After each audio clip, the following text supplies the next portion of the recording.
I guess most of you, being children, wanted to travel into the space or dreamed of visiting another planet. I also did. But there always was a problem with high cost and inaccessibility of the rocket launching. But solution of it exists. My name is Ayan. I'm a first year physics major student, and in this video I'm going to tell you about a breakthrough innovative technology called space elevator. The construction of space elevator consists of three main parts. Insertion of the satellite into the geostationary orbit, constructing the carcass of the lift, and the last stage is to deliver the cargo into the space. I hope that by the end of this video you will fully understand the process of building the space elevator and understand how important it is as an invention for people. So let's start from the first stage. We need to insert our satellite into the geostationary orbit. Geostationary orbit is an orbit at which the satellite is always located above a certain point on the equator line. So it means that the rotation of the Earth and rotation of the satellite around the Earth are synchronized.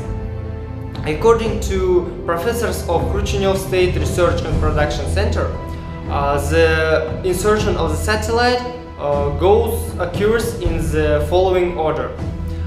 So the satellite is first located on the equator line, on the certain point above which the satellite will be then.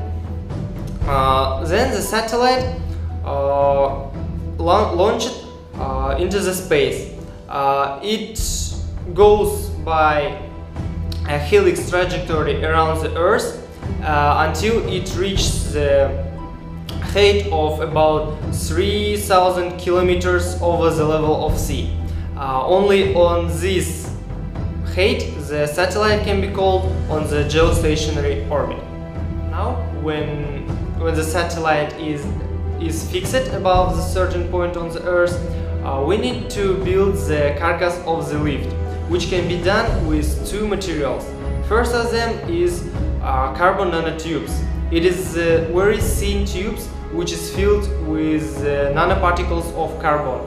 According to leading manufacturer of nanotube technologies, NanoSile, carbon nanotubes have a very high strength, so it can be used as a very good material while building the carcass.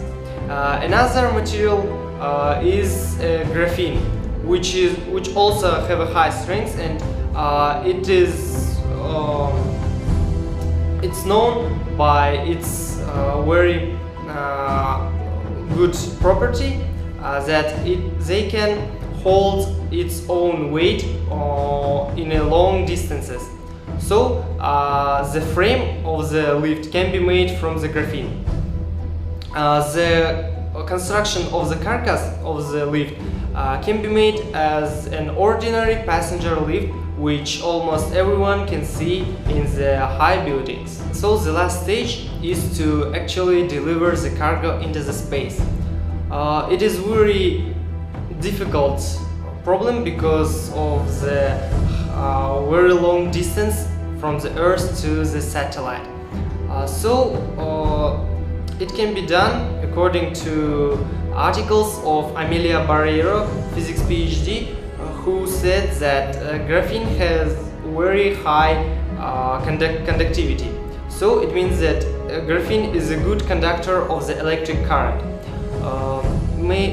Building the carcass of the lift from the graphene can be very useful, because if we conduct the current through this carcass, through the frame made from the graphene, our cabin of the lift, by the electric force generated from the current, will move the cabin straight upward.